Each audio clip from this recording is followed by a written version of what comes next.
এটা আপনি বুঝবেন না যদি ইন্টারন্যাশনাল ইকোনমিক্স মনিটারি সিস্টেম সম্পর্কে পড়াশোনা না করেন। সুদের জালে ফেলে দরিদ্র দেশগুলোকে একদম গলায় রশি ধরে টেনে ফেলে দিবে, হ্যাঁ, সুদের মধ্য দিয়ে।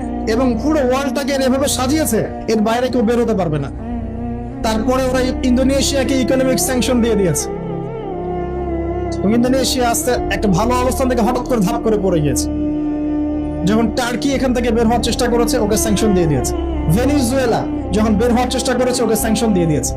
মানে এরা শোয়েব আলাইহিস সালামের ওই কওমের মতোই পুরো মানব জাতিকে অর্থনৈতিক দাসত্বের দিকে নিয়ে গেছে। শোয়েব আলাইহিস সালামের কওমের পরে কি? ফিরআউনের কওম, মুসা আলাইহিস সালাম।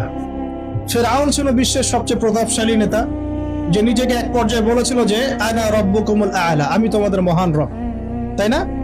সে বলেছিল যে আমি তোমাদের জন্য যা ভালো মনে করি আমি তাই করি, এবং আমি তোমাদেরকে সরল পথ দেখাই। এটা ফিরআউনের স্টেটমেন্ট, এটা কিন্তু ফিরআউনের স্টেটমেন্ট।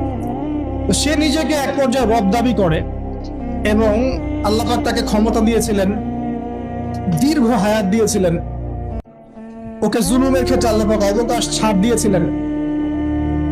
এক পর্যায়ে সে মনে করলো যে তাকে ধরার কেউ নাই। আল্লাহ রাব্বুল আলামিন একটা সুযোগের অপেক্ষা, একটা সুযোগের অপেক্ষা, সেটা হলো মুসা আলাইহিস সালামকে ধাওয়া করছে। ফিরআউন এবং তার দলবল লোহিত সাগরের কাছে আসলো। ফিরআউন এদিকে দাঁড়িয়ে আছে, মুসা আলাইহিস সালাম এবং তার সাথীরা পার হয়ে গেল। ফিরআউনও পার হতে গিয়ে আল্লাহ পাক সবাইকে সদল বলে ডুবিয়ে দিলেন। একদিনের ব্যাপার। আল্লাহ পাক বড় আসরির সময়ের কসম করে এদিকে আমাদেরকে তাকাতে বলছেন।